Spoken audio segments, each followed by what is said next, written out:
Hey, it's me, Ashley. This time I'll be discussing the film Pain and Gain that just came out this weekend. It was directed, of course, by Michael Bay. It was actually written by Christopher Marcus and Stephen McFeely. The runtime is about, I want to say, 2 hours and 10 minutes, and of course is rated R. And the premise of it basically is it's actually based on a true story. A group of steroid abusing bodybuilders decide to resort to kidnapping, extortion, and murder to achieve their version of the American dream. This movie is actually set in the backdrop of the early 1990s, like 94, 95, and a man by the name of Daniel Lugo, who's actually played by Mark Wahlberg. He's a trainer at Sun's Gym in Miami, and he has a huge passion for achieving his version of the American dream. He actually cites people like Scarface and those guys from The Godfather as like personal heroes. So he's that kind of person where he wants the American dream, but he doesn't want to work hard to get it. And actually, he encounters a rich scumbag client by the name of Victor Kershaw, who's played by Tony Shahloub, the guy that used to play Monk on USA. And this scumbag client, Victor, is somebody who flaunts his wealth around, but he overcompensates by being an asshole to everybody. And this makes Daniel furious because he feels Victor doesn't deserve his wealth, although Victor worked hard to get his wealth, but because he's a dick to everybody, he feels like he doesn't deserve it. And Danny feels he should steal his wealth from Victor because he's such an asshole. And Danny decides to recruit a fellow trainer, this guy named Adrian, who's played by an amazing actor, Anthony Mackie, and he also recruits another prison associate who's fresh out of jail, but a born-again guy named Paul, who's played by Dwanye Johnson, aka The Rock. And they devise a plan to kidnap Victor, and after several hilarious attempts they finally get Victor, and they torture him for about over a month or so. And just everything leading up to it is hilarious, like I said.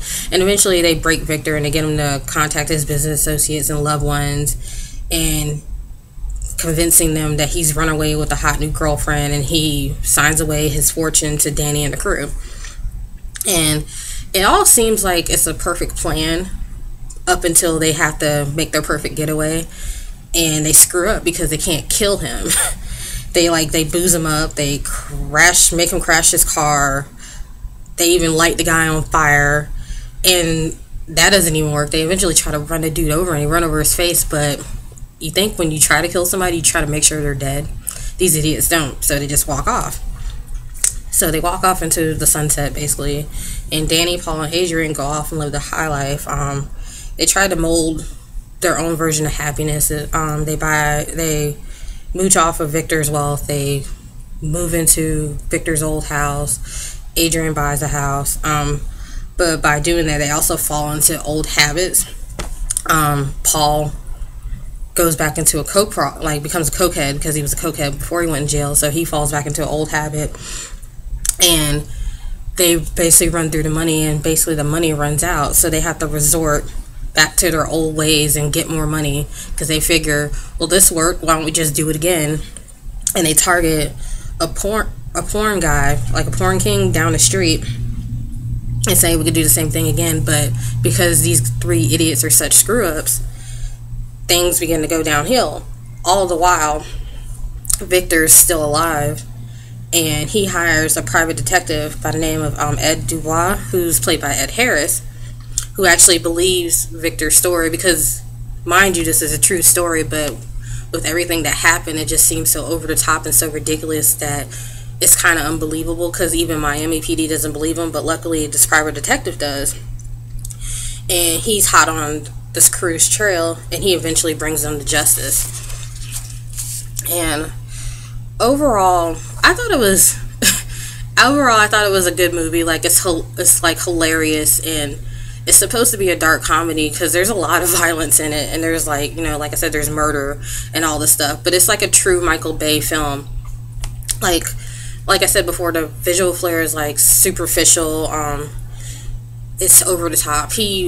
And being Michael Bay, he used basically every technical trick in the book. Like, he did things like handheld chases,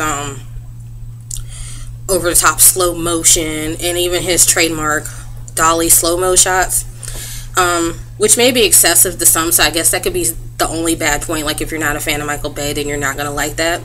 But I thought it was actually cohesive with the film, because like I said, the film was really, like, the story in general is like over the top, and it's violent, but it's also got like things like off-color humor, which might not be funny to some, but me and my husband were laughing because we laugh at inappropriate shit. So if you're one of those people that laughs at inappropriate things, you would like the comedy in it.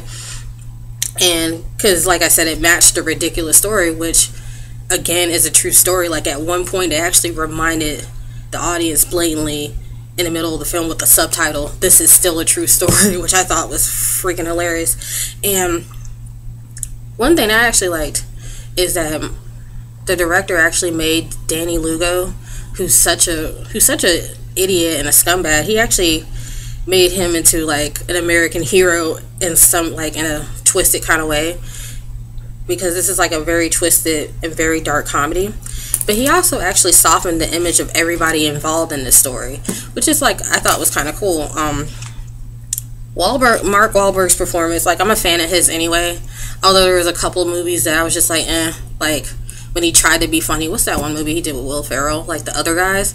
I thought he tried too hard in that, but here I thought this was his best comedic performance, because Danny Lugo is somebody that takes himself really seriously, but the way Mark Wahlberg portrayed him, he still was utterly clueless, so it was actually like funny, but you know, it was like Danny Lugo was trying too hard, but Mark Wahlberg pushing that character didn't try too hard. It just seemed kind of natural. And Anthony Mackie, the guy that played Adrian, he has great comedic timing. He actually said one of the funniest lines in the movie. I can't think of it at the top of my head, but he held his own between two stars such as Mark Wahlberg and The Rock, who also, I thought this was his best comedic performance too. This was better than his role in that John Travolta movie, like back in 2004, like Be Cool, where like I think The Rock has the great comedic timing.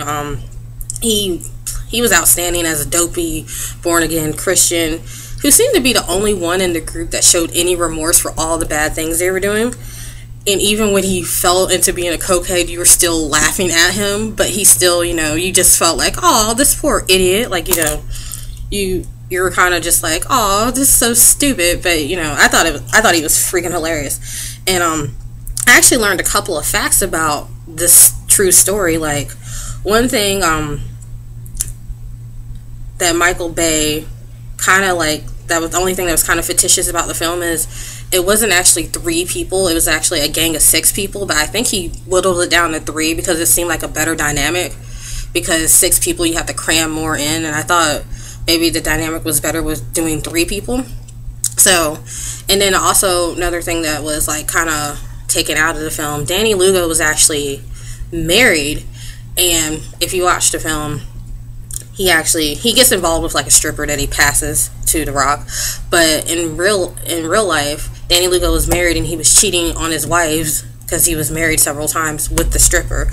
And actually another person came up with the idea of the kidnapping and everything. It wasn't Danny Lugo, it was like another character that's not involved in this movie, but I guess Michael Bay, you know, kind of withdrew certain facts to just kind of get a better dynamic and kind of get a better story out of it. Overall, you know, the movie's crass, it's vulgar, it's raunchy, but I still found it hilarious. I know people knock Michael Bay because the thing about him is he doesn't write human interaction well. He does like things like explosions and over the top ridiculous stories, and that's who he is. And I'm a fan of his, and sometimes I'm not. Like, of course, he did that terrible movie Pearl Harbor, and I'm not really a fan of the Transformer movies. And like, I actually read on Facebook, like, a friend of mine said that Michael Bay actually said he felt like he was going back to his filmmaking roots with this movie. And I'm like, okay, because it was still $25 million, which is low for Michael Bay. I guess that's his version of low budget. But I think what he meant by that is what he was going back to his earlier films like Bad Boys, because that's what this was kind of compared to, like the first Bad Boys, not the second one, which a lot of people kind of don't like the first one. They kind of prefer the second one. But I feel like, you know, you're either going to hate him or you're gonna like, gonna love him. And with me, I think he's okay. Sometimes I feel like he could try a little bit better, but he's good at his craft. He makes money. Some people are not gonna like it. Other people are gonna just hate what he does. Other people are gonna like it.